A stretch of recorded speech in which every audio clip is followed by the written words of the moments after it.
Hi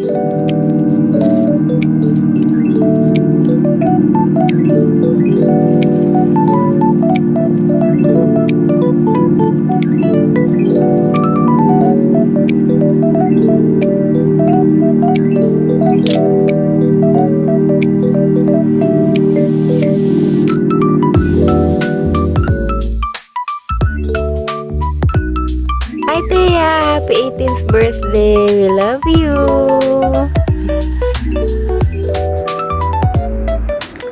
Hi Althea! I just want you to know that I'm very, very proud of the woman you've become. You have witnessed the challenges your family have been through the past years, and I hope you use this as an inspiration to work harder and to love your family even more. You know, it's so easy to make mistakes in this world, but in my heart, I know that no matter how difficult things get, you will always do what is right and what is proper. Happy birthday, and we love you so much. Hello Thea, happy birthday to you. So, ang bilis ng panahon, 18 ka na ngayon. And wala naman akong ibang gustong sabihin sa'yo, kundi patuloy mo lang ang paglilingkod sa mahal na Panginoon. God bless you and your whole family. And sana mag-aral na mabuti, magtapos, para makatulong kay Mama at Papa. So, God bless you and happy birthday again. Bye! 18th birthday, Althea. Ang dalangin ko sa mahal na Pinoon na naway bigyan ka pa ng mahabang buhay, at dalangin ko rin sa mahal na Pinoon na patuloy kanyang gamitin sa banal na ubasan at patuloy lang sa pagpapagamit sa mahal na Pinoon. Happy Thea, happy 18th birthday po.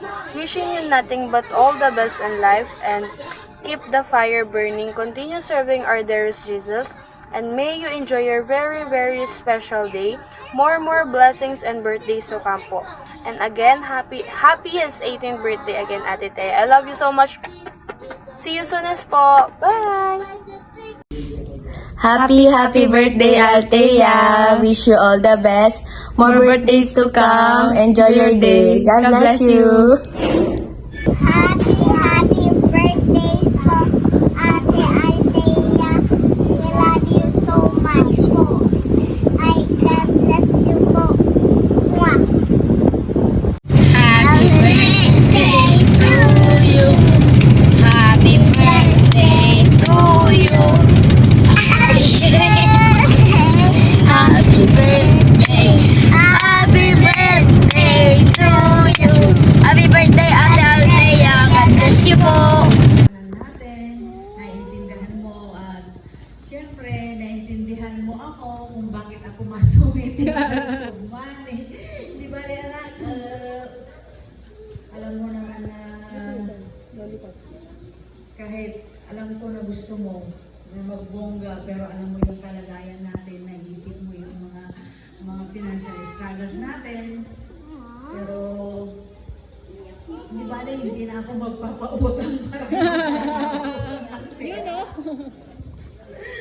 para maibigay ko yung gusto mo, pero sa totoo lang, mahal na mahal ka namin. Kuya mo, sobrang mahal na mahal ka ng kuya mo. Kaya gusto niya mag-stay, pero talagang alam mo na yun. Tapos, sabi ko sa'yo, unahin mo lagi ang mahal na Panginoon, na kahit hindi ka sobrang matalino, huwag kang masyadong magpuyat, mag-review. Yung pag-easy ka lang sa pag-aaral, kasi lahat naman ng mga bagay na yun, mawawala din. Yung pinaka-importante talaga yung talagang kanaganayo, nagsertifikat iniato ka. Hindi ka kapsak mo, kailangan na talaga gaya nga isudot na ikararagan, tapos mo sama-sama tayo. Diyan ang pagragsakan ni mama, pinipapang mo, diyan talaga sama-sama tayo. Nagserve iniato. Meron na nakabuo. Dadal ka nga na lang. Dadal ka ang mga paborito na kati pamilya. Nasipot ka, hanggang nagbambandog ng dalos di ba? Aso, nalalab mo. Love you, anak ko. Happy birthday again. Kiss na yan! Kiss! Kiss! Hug! Ito, pati siya nakagtuka. Brother Jan. Grabe. Kumaway na. Professional na ako niya. Nakakatouch ko na yan. Grabe.